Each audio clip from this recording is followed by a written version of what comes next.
Magandang gabi mga masters, bali ngayon po ay 4 na videos po ma-upload ko po sa aking YouTube channel. Tama nga mga masters, 4 na videos nga po ang ma-upload ko.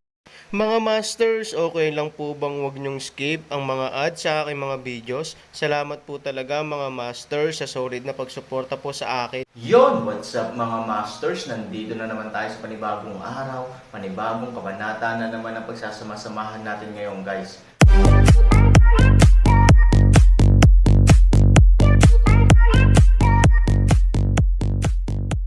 Bali mga masters, kung bago ka pa lang po sa aking YouTube channel, please click the subscribe button, lalong-lalo na po yung notification bell guys, para maging connected pa rin tayo sa isa't isa at maging updated kayo sa mga susunod ko pang video.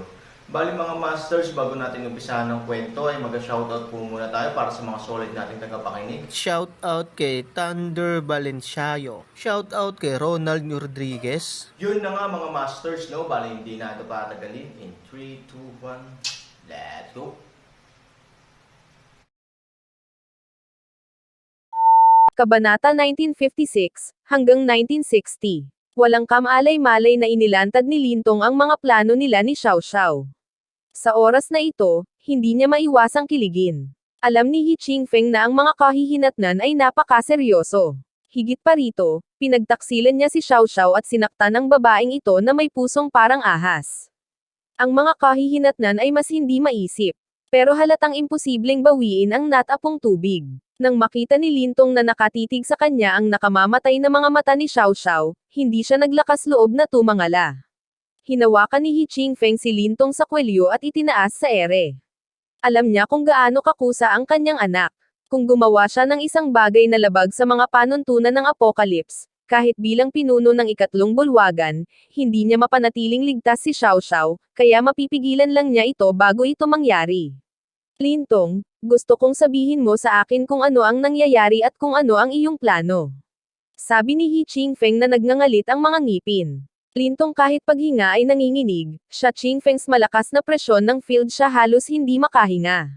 Temple Master, plano, ang patayin si Aaron. Sabi ni Lintong, patayin si Aaron. Sa sandaling maalis ni Qingfeng si Lintong, ang pinakamalaking bawal ng Apocalypse ay ang pagpatay sa isa't isa. Sa opinyon ni He Qingfeng, bagamat kusa si Xiao Xiao, hindi siya ganoon katanga. Kung tutuusin, buhay niya ang nakataya. Bilang isang babae, hindi siya magkakaroon ng ganoong masamang ideya. Ngunit sa sandaling ito, alam niyang mali siya. Si He Xiao Xiao ay higit sa kusa. Kaya niyang gawin ang lahat para sa kanyang kaligayahan. He Xiao Xiao, hinihiling ko sa iyo na itigil ka agad ang planong ito. Si He Xiao Xiao ay walang kahit katiting na pagsisisi sa kanyang mukha sa oras na ito. Galit pa nga siya kay Qingfeng. Hindi niya maintindihan kung bakit galit na galit si Qingfeng. Pumapatay lang ng basura na sumama lang sa Apocalypse. Kailangan bang magkagulo? Since Aaron provoked her, hindi ba dapat mamatay na siya? Bukod dito, bilang pinuno ng tatlong bulwagan, paano magiging hindi patas ang maliit na bagay na ito? Tai, ikaw ang pinuno ng tatlong bulwagan. Maliliit na bagay lang ito para sa iyo. Kailangan mo bang kabahan? Malaking bagay na mapunit ang iyong mukha sa 4 na tarangkahan. Ang 4 na tarangkahan ba ay kasing lakas na ngayon ng tatlong bulwagan? Matigas na sabi ni He Xiao Xiao. Nagalit si He Qingfeng at tumawa. Hindi niya akalain na si Xiao Xiao ang magsasabi ng ganoong bagay. Bagaman ang 4 na pintuan at 3 bulwagan ay naging magkasalungat sa loob ng maraming taon, pareho silang kabilang sa Apocalypse. Sino ba ang may lakas ng loob na madaling sirain ang relasyon nila? Kahit si Hilaw ay hindi magawa. At ngayon ang pasukan ng ipinagbabawal na lugar sa ikalawang mundo ay nagbago, at ang sakuna ng 100 taon na ang nakalipas ay malamang na dumating muli. Ang 4 na gate at 3 bulwagan ay dapat magtulungan upang makayanan ang problemang ito. Kung pipiliin natin ang civil strife sa panahong ito, hindi lang Apocalypse, ang buong mundo ay magugulo. Sa panahong iyon, sino ang makakaligtas sa pagsalakay sa ikalawang daigdig? Maliliit na bagay. Tumingin si He Qingfeng kay Xiao Xiao na may malamig na mukha at sinabing, para sa iyo. Oo, malaking bagay ba ang pumatay ng basura? Itinaas ni He Xiao Xiao ang kanyang ulo.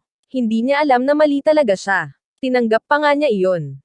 Hanggang sa sandaling ito ay talagang naunawaan ni Qingfeng kung anong klaseng tao ang kinalakihan ni Xiao Xiao dahil sa kanyang pagdodot kay Xiao Xiao. Siya ay mayabang, walang ingat at kusa.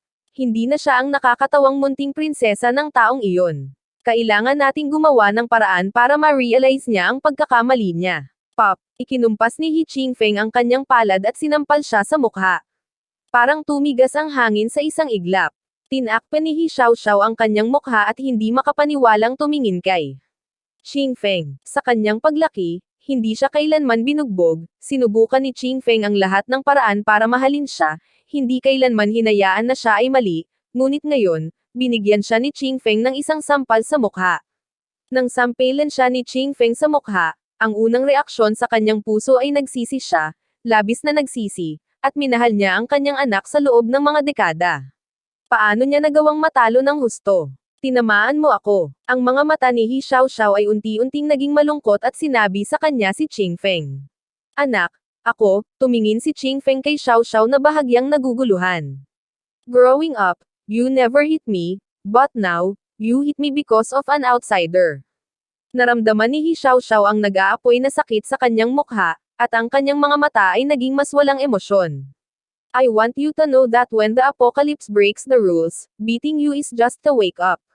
Kapag nagkamali ka, hindi lang basta-basta ang pagpatalo sa'yo. Alam ni He Qingfeng na hindi siya maaaring maging malambot ang puso, kung hindi, ang sampal na ito sa mukha ay magiging walang kabuluhan.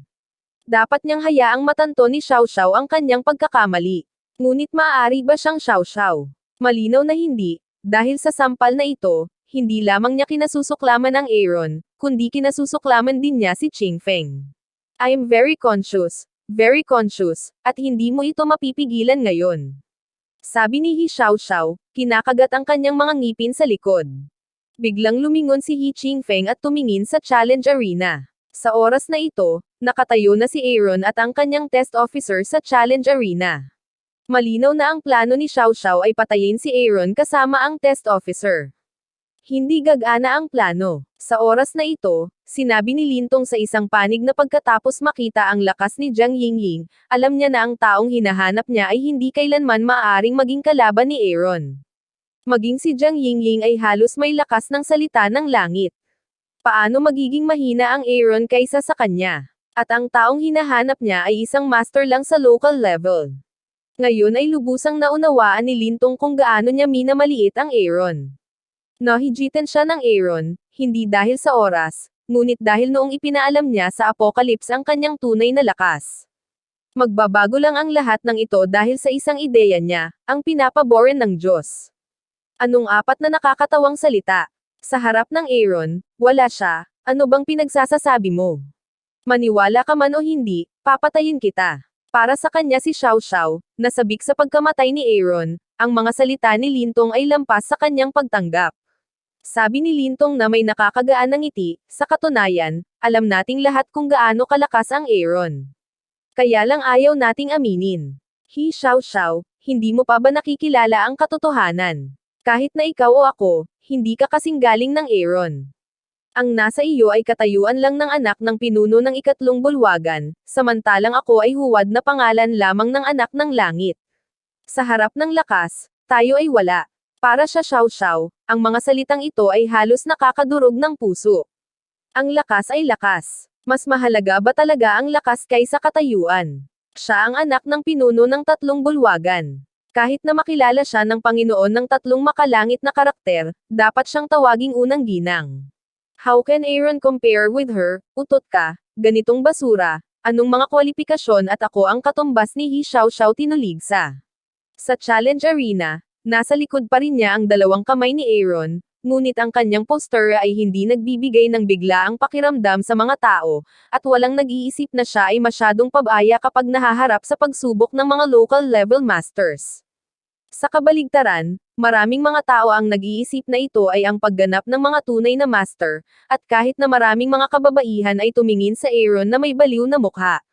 Sa kanilang mga puso, ang Aaron ay tiyak na makakapasa sa pagsubok, at maaari pang tapusin ang labanan sa pinakamaikling panahon.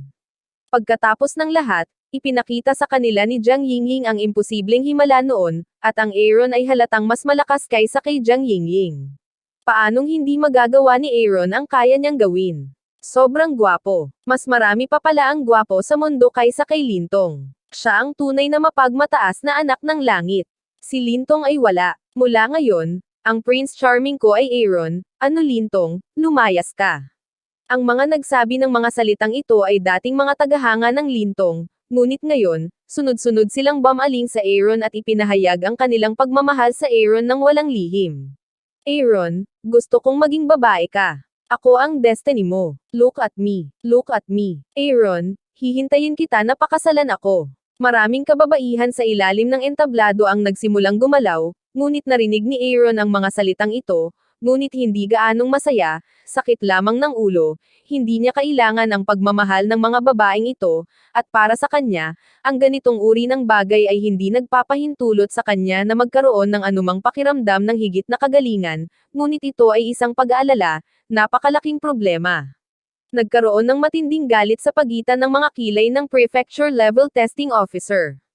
Hindi man lang siya pinansin ng poster ni Aaron, at ang mga baliw na babae sa ilalim ng entablado ay parang nagsasabing matatalo siya. Siyempre, hindi nasilaw sa kanyang isipan ang galit. Sapat na ang performance ni Jiang Yingying ngayon para maging alerto talaga siya sa Aaron. Bukod dito, ang layunin niya ngayon ay patayin si Aaron para maprotektahan ang kaligtasan ng kanyang secular na pamilya, kaya hindi siya nang ahas ng basta-basta. Aaron, hindi ako misteryosong tao. Hindi maganda ang pagiging pabaya mo. Sinabi ng tagasuri sa Aaron. Kailangan niya ng Aaron para gawin ang kanyang makakaya. Sa ganitong paraan lamang siya makakahanap ng pagkakataon na patayin si Aaron. I advise you that you'd better put away your killing heart, otherwise, ikaw ang namatay dito ngayon. Sinabi ni Han Sanchen na partikular na pinaalalahanan siya ni Fang Zun kahapon, kaya alam ni Han Sanchen na hindi dalisay ang layunin ng test officer. Ang kanyang mga salita ay hindi upang tulungan ang kanyang sarili, ngunit upang paalalahanan ang kabilang partido. Isang malamig na ngiti ang ibinigay ng examiner at sinabing, "Don't talk nonsense. Take it." Ang power gap sa pagitan ng Dizzy level at Xuanzi level ay makikita lamang ng mga mata. Matapos ang kanyang kamay, malinaw na nararamdaman ni Aaron ang pang-aapi ng isang puwersa. Siyempre, ito lang ang pakiramdam na ginawa ng paghahambing sa antas ng Xuanzi. Mula sa sariling pananaw ng Aaron, ang pang-aapi na ito ay wala sa lahat. Sa panahon ng laban, hindi nagkusa ang Aaron, ngunit maingat na pinagmamasdan ang mga galaw ng isa't isa. Para sa kanya, marami siyang makukuhang karanasan sa aktwal na labanan, lalo na ang mga galaw ng kalaban. Ito ang karanasang hindi makukuha ng unilateral na pagsasanay. Matapos niyang makita ni Ching Feng ang eksenang ito sa di kalayuan, gumaan ang loob niya. Sa ilalim ng ganitong uri ng lakas, hindi niya kailangang mag-alala tungkol sa banta ng buhay ni Aaron. Bukod dito, nang unti-unti niyang nalaman ang layunin ni Aaron na walang ginagawa, lalo siyang nabigla. Bilang isang taong kaka-join pa lang sa Apocalypse, napagmasdan niya ang mga galaw ng kanyang kalaban pagkatapos humarap sa test of Dizzy level. Ito ay nagpapakita na ang kanyang lakas ay mas mataas kaysa sa antas ng Dizzy. Sa ganitong paraan lamang siya magkakaroon ng ganoong paglilibang. Sa oras na ito, hindi maiwasan ni Ching Feng na isipin ang sinabi ng matandang Yi sa ipinagbabawal na lugar. Tanging ang Aaron lamang ang makakalutas sa mga problema ng ikalawang mundo. Tinatrato noon ni He Ching Feng ang mga salitang ito bilang biro, ngunit ngayon ay nararamdaman niya na marahil ay talagang magagawa ito ng Aaron. Dahil kahit sa ngayon, wala pang nakakapagpilitin na ilabas ang tunay na lakas ng Aaron, ibig sabihin, misteryo ang limitasyon ng Aaron, kung gaano ito kataas, imposibleng hulaan. Huminga ng malalim si He Ching Feng at sinabi sa sarili, sino ang lalaking ito at nasaan ang kanyang limitasyon? Mayroon na ba siyang lakas ng nangungunang 10 eksperto ngayon? Nangungunang 10 eksperto. Dahil sa pangungusap na ito, namuo ang mga mata ni Lintong. Siya ang anak ng langit. Ngayon siya ay isang lokal na karakter lamang. Ang Aaron ay kara-rating lang sa Apocalypse ng wala pang isang buwan, at siya si Ching Feng ay may napakataas na pagsusuri. Pagtatawanan ito ni Lintong kung sasabihin ito mula sa kanyang populasyon, ngunit napakahalagang sabihin ito sa bibig ni Ching Feng. May ganoong kalaking gap sa pagitan namin niya. Sabi ng mga mata ni Lintong. Sa oras na ito, ang pinaka-hindi komportable na bagay ay na Xiao ay sinampal ni He Ching Feng, na nagparamdam sa kanya ng matinding pagmamahal bilang ama na hindi pa niya nararanasan. Higit sa lahat, Palagi niyang iniisip na ang basura ay makakakuha ng ganoong kataas na ebalwasyon mula sa kanyang ama, kaya't biglang nabasag na parang salamin ang kanyang pagpapahalaga sa sarili. Iniisip ang kamangmanga ni Aaron sa kanyang sarili noon, ang puso ni Xiao Xiao ay parang karayom. Sa oras na iyon, naisip niya na siya ang anak ng pinuno ng 3 bulwagan, at kaya niyang tumayo ng mataas sa harap ng Aaron.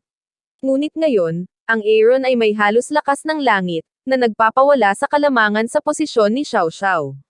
Paano naman ang anak ng Panginoon ng 3 bulwagan?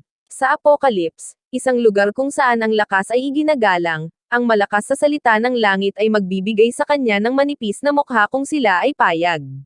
Ano ang mahalaga kung ayaw nila? Sa Challenge Arena, halos naibigay na ng DZ-level examiner ang lahat ng kanyang lakas, ngunit hindi nagdulot ng anumang pinsala sa Aaron. Kahit na sa ngayon, hindi pa siya nakakagawa ng mabisang pag-atake. Ang Aaron ay madaling makaiwas sa bawat shot. Mukhang may malaking agwat sa pagitan ng Aaron at Aaron sa parehong lakas at bilis, kaya ayaw niya. Sa oras na ito, hindi na iniisip ng kanyang isip kung paano papatayin si Aaron, kundi ang ipaglaban ang sarili niyang hininga. Isang tao lang na hindi pa na-promote sa antas ng prefecture, paano niya ito ituturing na unggoy? Aaron, ikaw ay isang pagong na lumiliit. Bukod sa pagtatago, naglakas loob ka bang makipagkompetensya sa akin? Ang salita sa antas ng pagsubok opisyal umungal furiously. Tingnan ang kabilang panig ng isang pares ng galit na hitsura. Aaron magaan ng ngiti, sinabi, ako ay nag-aalala na pagkatapos kong pagbaril, ikaw ay malapit ng matalo, ito ay hindi boring. Ito ay isang hubad na kahihiyan, ang salitang level examiner ay hindi makontrol ang kanyang galit, ganap na sumabog. Yun na nga mga masters, no? Bali panibagong kabanata na naman yung natapos natin ngayong gabi. Muli, maraming salamat po talaga sa walang sawang suporta po sa aking YouTube channel na talagang inaabangan nyo po ang bawat upload ko po. Bali mga masters, magkita-kita ulit po tayo bukas ng gabi at ngayon po ay magpapaalam po muna tayo. Bali mga masters, bye-bye!